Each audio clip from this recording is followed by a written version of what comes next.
Hello and welcome to the interview. My guest today is a distinguished American philosopher who has lived in France on and off for more than 50 years. Dick Howard is Emeritus Professor of Philosophy at the State University of New York at Stony Brook.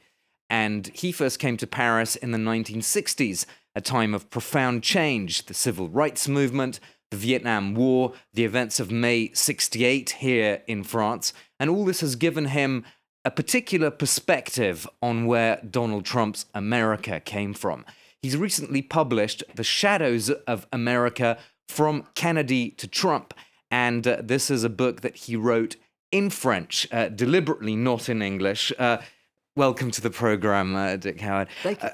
Tell us about why you published this in French. I mean, you say near the beginning of your book that writing in English on this kind of topic can lead to misunderstandings very quickly in the US. I wrote it in French, first of all, because of a simple literary distinction. Namely, if you're writing for in another language, you can take a certain distance from things. And so, although we're talking 2 weeks before the midterm elections in the States, what I wanted to do was to take a perspective, to have some distance. And in some sense, using the other language gives you that required distance that makes your book less of an immediate intervention and more of a sort of a mise en perspective, as it were. Yeah, putting things into historical perspective, and you certainly do that in this book. You do mention, though, that nowadays people who are writing about political subjects, they are effectively identified immediately as liberals or conservatives. Is that also a consideration, that you can be sort of disqualified almost straight away by half of Americans, essentially? Well, let me tell a little bit more about the 60s in my experience. I came here I came out of the civil rights movement, the anti-war movement, so clearly I was on the left of the American perspective. But I thought that that it was perhaps the case that the French Revolution would be or could be a model that Americans ought to know better.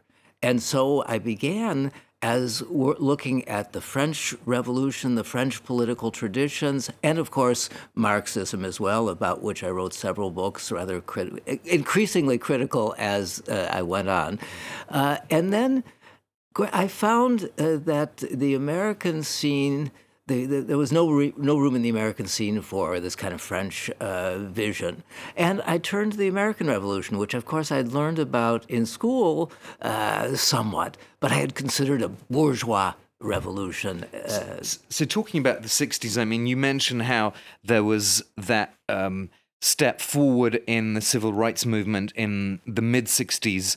But then, of course, Martin Luther King was assassinated. Within a few years, Nixon was in power, and the war effectively expanded with the bombing of Cambodia. So there is this kind of step forward, step back phenomenon in a way. Is there a parallel between that and Obama followed by Donald Trump, or is it something fundamentally different, you think, now?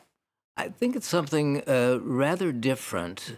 If I take again now the American Revolution, about which I then went on to study and write a book, I find that there's something very peculiar about the American Revolution. It is very much of a Republican revolution in the classical sense. When one looks at the debates of the American revolutionaries, they're looking to Rome. They're talking about Rome and virtue. Republican virtue. And I think that the question that Trump's arrival poses is this question of, are we Americans still virtuous citizens in that classical sense, or have we lost something? Take an example from the immediate present. We have this affair with Saudi Arabia, the Khashoggi assassination, and so on.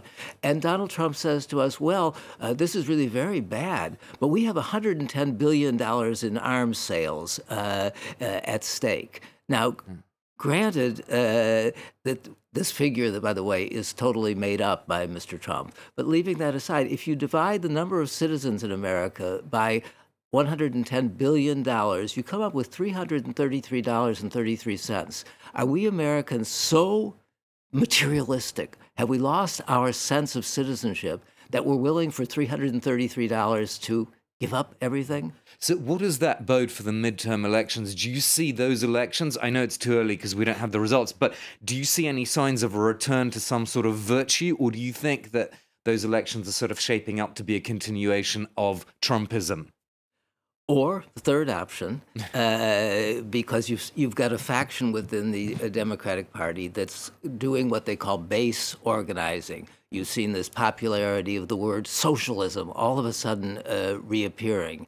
And that is a curious phenomenon. I don't know where it's going to go, but in all events, for the midterms, it strikes me that we should abandon that word impeachment, first of all, because it's just it's like waving a red flag in front of a bull. There's no way that the Senate would impeach Donald Trump, barring the very unexpected. In which case, why wave red flags?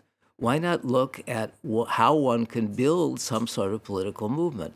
If you go back and look at American history, what you see is that it's never been really a hero who has come in. It's rather been a movement from the base. Even the few heroes that the Democrats could appeal to, for example, Franklin Roosevelt, was, of course, the common man, the man who did the fireside chats, the man who talked to the little person. And why did he talk to the little people? Because they had organized in trade unions, because they had organized in local associations, because they were the ones that were being hurt by the plutocratic politics. You mentioned the word socialism, but do you see the Democratic Party as having the same problem as left of center parties in Europe now, that they are split between the leadership and some sort of rank and file members who want to go down a more socialist route? And how does the Democratic Party resolve that? The answer, first of all, is yes. I see a similarity between the two. But the question is, what does this word socialism actually mean? If I could make one comparison, I've talked about coming here, wanting to learn about the French Revolution, and then discovering the American Revolution. I think there are two basic models of politics for the present. One is the French model. That is to say, 1789, you seize power, you then use the power in order to transform the society in order to create equality.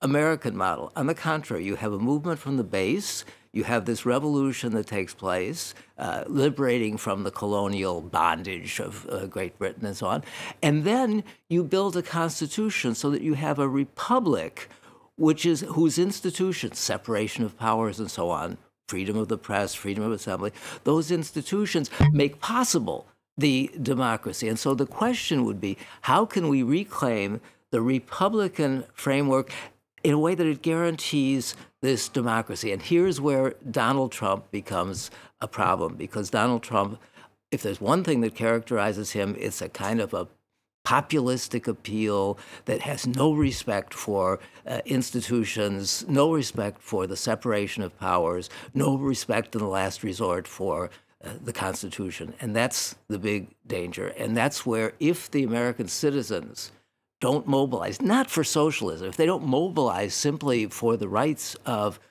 citizens of a republic, then we're going to be in trouble. Let me ask you about the impact of all this on world politics as well. Obviously, we can't ignore that. He does have executive power and foreign policy decisions. What, in a nutshell, do you think the impact has been on America's foreign relations now, almost 2 years on? I think that there's been a coarsening of relations, and there's been the idea that if you have this sort of damn the torpedoes, full speed ahead, I'm going to say the truth regardless of what happens. And it seems to be working for now. It seems to be, I mean, one can't deny, you talked about the midterm elections, one can't deny that the economy is in better shape than it was. Granted, the stock market has started to go down again. The deficit is going to weigh heavily. But for the moment, it looks like it works. And I think that in Europe in particular, right-wing leaders are seizing this idea, and I think that we're getting a breakdown of that internationalist vision, that multilateralist vision. So you see in Europe particularly that Trump, his brand of foreign interventions, or whatever you want to call it, has unleashed forces, particularly sort of liberated certain a certain kind of speech in Europe. Put it in psychoanalytic terms. You might say that Donald Trump unleashed the id, right? That forceful unconscious, and that, on the other hand, what he's breaking with, why it works, is that his id is attacking a superego, sort of, as it were, Hillary Clinton, the establishment, this sort of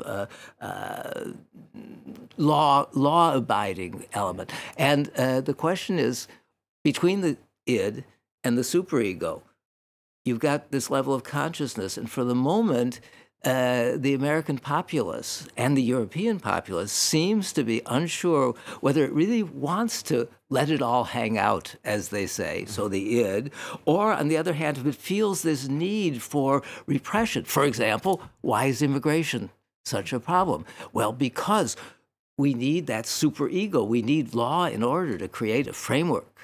Yeah, we'll have to end it there. We've run out of time, but thank you so much for your insights, Dick Howard, Emeritus Professor of Philosophy at the State University of New York. That's all for this edition of The Interview on France 24. Thank you very much for watching.